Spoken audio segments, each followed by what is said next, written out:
2014ರಲ್ಲಿ ಹೇಳಿದ್ರು, ಈ ದೇಶದಲ್ಲಿ ಒಳ್ಳೆ ದಿನಗಳು बರ್ತವೆ, अच्छे दिन आएगा ಅಂತ ಹೇಳಿದ್ರು.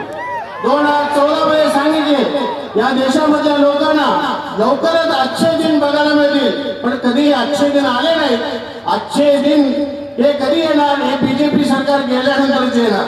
ಬಡವರ ಜೀವನವನ್ನು ಸುಧಾರಣೆ ಮಾಡ್ತೀವಿ, ಸಾಮಾನ್ಯ ಜನರ ಜೀವನವನ್ನು ಸುಧಾರಣೆ ಮಾಡ್ತೀವಿ. ಪೆಟ್ರೋಲ್, ಡೀಸೆಲ್, ಗ್ಯಾಸ್, ಗೊಬ್ಬರದ ಬೆಲೆಯನ್ನು ಇಳಿಸ್ತೇವೆ, ಆಹಾರ ಪದಾರ್ಥಗಳನ್ನು ಇಳಿಸ್ತೇವೆ, ಎಲ್ಲರ ಜೀವನವನ್ನು ಸುಗಮ ಮಾಡ್ತೇವೆ ಅಂತ ಹೇಳಿ ಮಾತಾಡಿದರು. खोटे आश्वासन दिले. जीवनावश्यक वस्तूंचा दर कमी करतो, पेट्रोल डिझेलचा दर कमी करतो आणि सामान्य जनतेच्या उपयोगासाठी असणारे कार्यक्रम आम्ही राबवतो. अशा प्रकारच्या खोट्या वल्गना देऊन त्यांनी खोटं बोलून सत्ता काबीज केली आणि गोरगरिबांच्यासाठी दर उतरवण्याचं काम केलं नाही.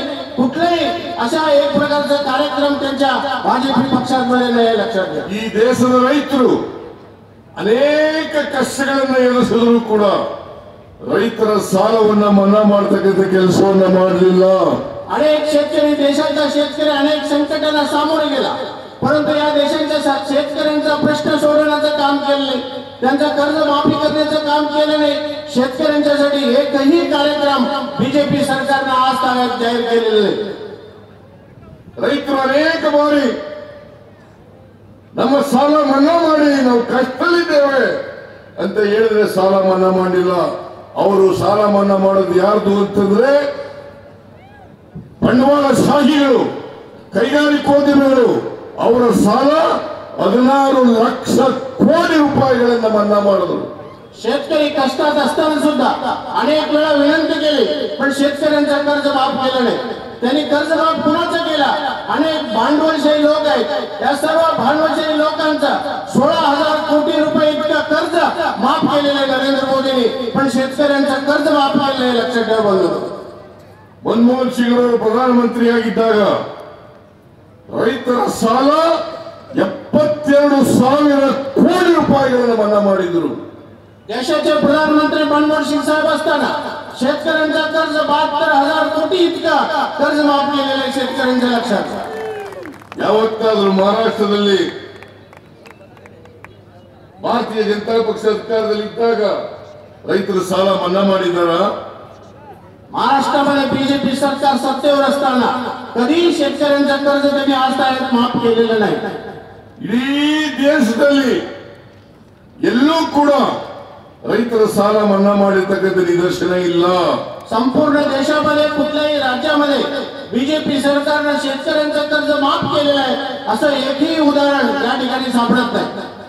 ನಾನು ಕರ್ನಾಟಕದಲ್ಲಿ 2013ರಿಂದ 2018 ಇರುವಾಗ 2017ರಲ್ಲಿ ರೈತರು ಸೊಸೈಟಿಗಳಲ್ಲಿ ಮಾಡಿರ್ತಕ್ಕಂಥ 50,000 ರೂಪಾಯಿವರೆಗೆ 8,165 ಕೋಟಿ ರೂಪಾಯಿಗಳನ್ನ ಸಾಲ ಮನ್ನಾ ಮಾಡಿದೆ.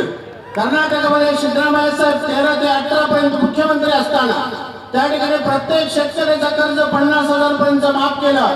8,065 कोटी इतके कर्ज त्यांनी माफ केलं. ಇದೇ ಯಡಿಯೂರಪ್ಪನವರು ಮುಖ್ಯಮಂತ್ರಿ ಆಗಿರುವಾಗ 2008ರಿಂದ 2013ರವರೆಗೆ ಮುಖ್ಯಮಂತ್ರಿ ಆಗಿರುವಾಗ ನಮ್ಮ ಪಕ್ಷದ ಉಗ್ರಪ್ಪನವರು ಸಾಲ ಮನ್ನಾ ಮಾಡಿ ಅಂತ ಕೇಳಿದ್ರೆ ಅವರು ಕೊಟ್ಟಂತ ಉತ್ತರ, ನಮ್ಮಲ್ಲಿ ಪ್ರಿಂಟ್ ಮಾಡ್ತಕ್ಕಂತ ಮಿಷಿನ್ ಇಲ್ಲ, ಅದರಿಂದ ರೈತರ ಸಾಲ ಮನ್ನಾ ಮಾಡಕ್ಕಾಗಲ್ಲ.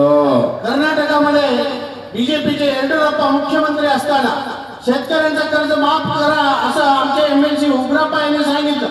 त्यावेळेला सदनामध्ये सांगितलेले येडियुरप्पा बीजेपीचे मुख्यमंत्र्यांनी आमच्याकडे नोट छापण्याचं मशीन नाही, त्यामुळे आम्ही शेतकऱ्यांचं कर्ज माफ करत नाही असं त्यांचं उत्तर आहे. ಬಿಜೆಪಿಯವರು ಅಧಿಕಾರದಲ್ಲಿದ್ದಾಗ ರೈತರ ಸಾಲ ಮನ್ನಾ ಮಾಡಲಿಲ್ಲ, ನೋಟ್ ಪ್ರಿಂಟ್ ಮಾಡ್ತಕ್ಕಂಥ ಮಿಷಿನ್ ಇಲ್ಲ ಅಂತ ಹೇಳಿದ್ರು.